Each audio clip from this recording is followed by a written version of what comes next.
Je pense qu'il est temps aussi qu'on parle de cette possibilité-là d'être engagé socialement et de générer des revenus, de générer un salaire quand on le fait et que ça ne soit pas considéré comme quelque chose qui est mal de générer de l'argent, mais en fait quelque chose qui est extraordinaire parce que ça nous permet non seulement de faire ce qu'on aime à temps plein, mais aussi de s'entourer de gens extraordinaires pour nous permettre de pousser notre mission.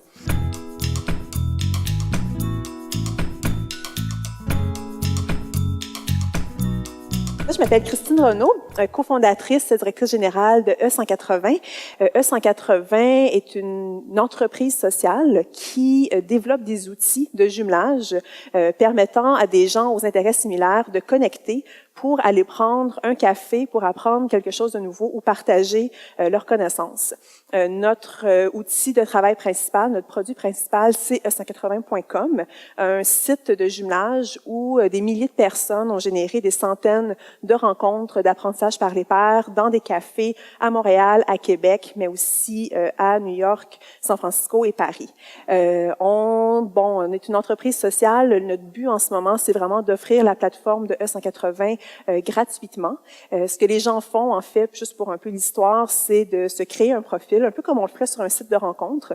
Le but, c'est pas de rencontrer l'homme ou la femme de sa vie, quoique ça arrive, mais le but, c'est vraiment de rencontrer un inconnu pour partager ses connaissances ou apprendre. Un peu comme on le fait quand, par exemple, je veux me lancer en entreprise, je sais pas trop comment m'y prendre, et une amie va me dire, mon ami Jonathan a déjà fait ça dans une entreprise sociale, je peux vous mettre en contact, vous pourrez aller prendre un café, il t'expliquera un peu comment monter ça, un plan d'affaires social, c'est qui les financeurs à Montréal qui peuvent t'aider. On reproduit un peu, dans le fond, ces relations-là quand ce qu'on a besoin d'apprendre se trouve pas à l'intérieur de notre réseau. Je vais parler un peu du modèle de revenu parce que c'est quelque chose qui est important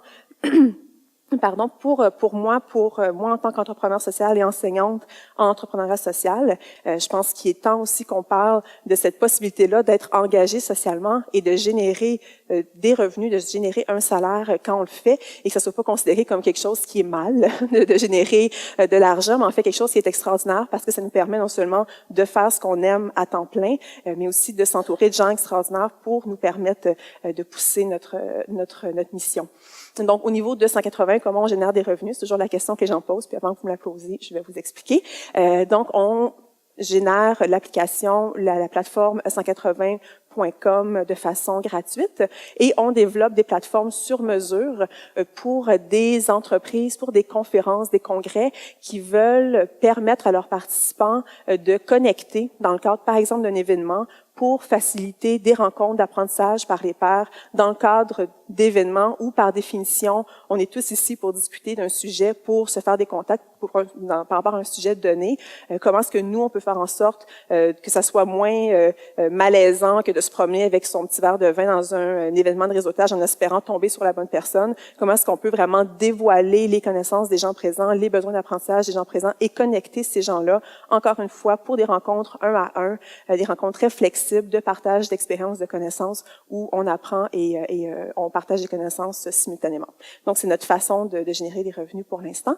La question qui a un peu justifié la naissance de 180, c'est la question qui est écrite derrière moi, qui n'était pas nécessairement formulée comme ça il y a 5 ans quand j'ai commencé à penser à 180.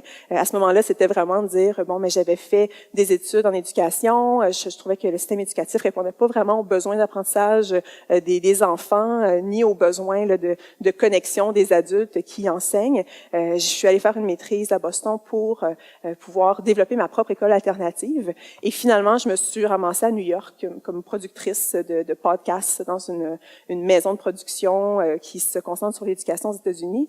Puis je voyais en fait tout le monde qui utilisait Facebook, qui commençait en 2007 à ce moment-là, utiliser Facebook, Twitter pour mettre en ligne des demandes telles que là je dois faire ma demande pour devenir une coopérative. J'ai jamais fait ça. Est-ce que quelqu'un peut m'aider ce soir? Je paye la bière. Les gens se servaient de plus en plus des médias sociaux. C'est ça qui est arrivé dans votre cas, non? Donc, de plus en plus, les gens utilisaient les médias sociaux pour lancer un peu des appels à l'aide à leur réseau, à leurs amis.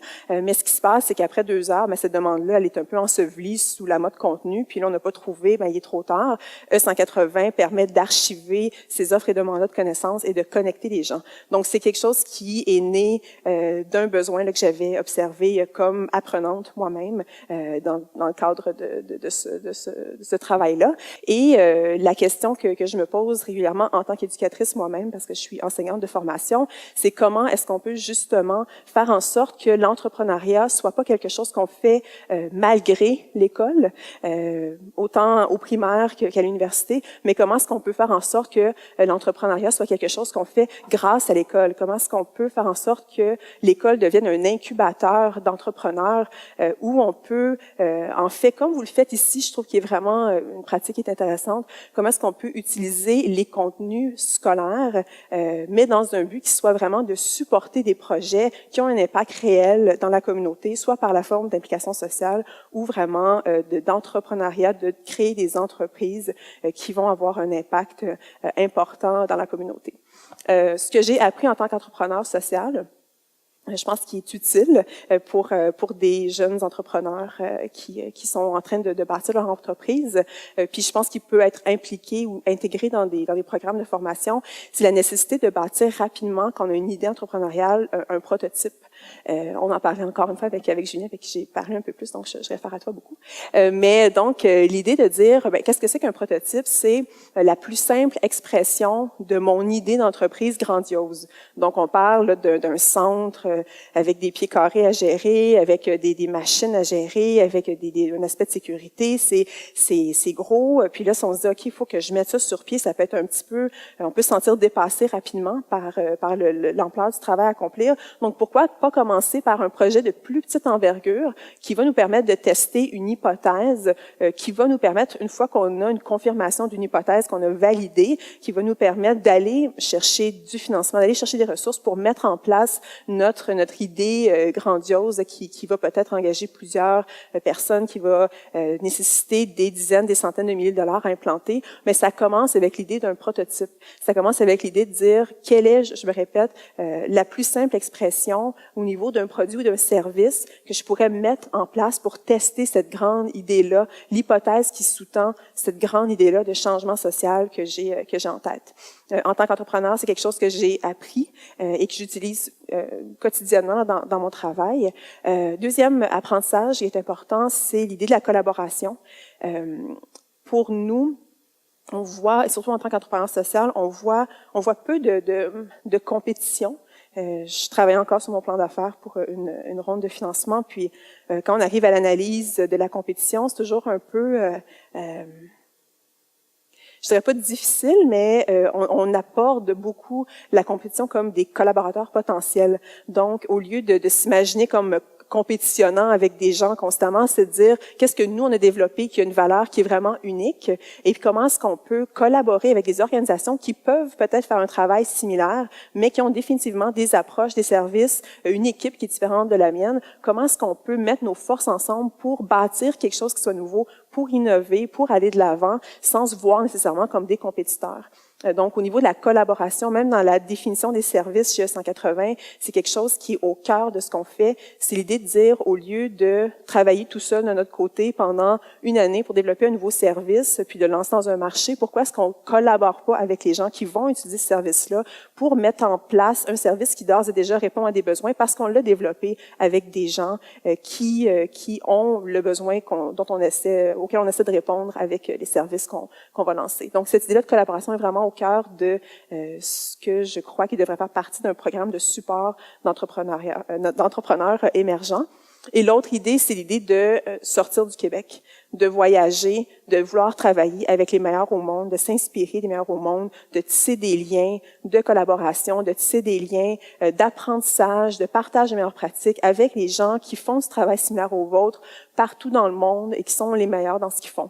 Je reviens de Austin où je présentais un atelier à South by Southwest, qui est une espèce de gros party, en fait, là, d'entrepreneuriat et d'innovation médiatique, où j'ai pu présenter 2 années de suite dans un processus qui est extrêmement compétitif, parce que je me suis associée la première fois à Mozilla Open Badges, je pense qu'il est associé aussi à Ashoka maintenant, et la dernière fois à Stanford, qui m'ont permis, en fait, de pouvoir présenter, alors que c'est un processus qui est très compétitif et E180, Christine Renaud, là, personne ne connaît ça tant que ça aux États-Unis, donc ça aurait été difficile pour moi de me démarquer, mais en m'associant avec des gens qui sont excellents, qui ont déjà une réputation, qui sont heureux de collaborer avec une jeune entreprise prometteuse, j'ai pu en fait me distinguer et aussi tisser des réseaux de support qui vont faire de E180 une entreprise qu'on voit exploser à l'échelle mondiale grâce à ce réseau de support-là international qu'on est en train de bâtir. Donc, ce que j'essaie de dire, c'est de ne pas avoir peur d'appeler des gens qui semblent inaccessibles, mais qui peuvent offrir des services, des commentaires et du support. Donc, c'est un peu les 3 grands apprentissages que je voulais partager avec vous.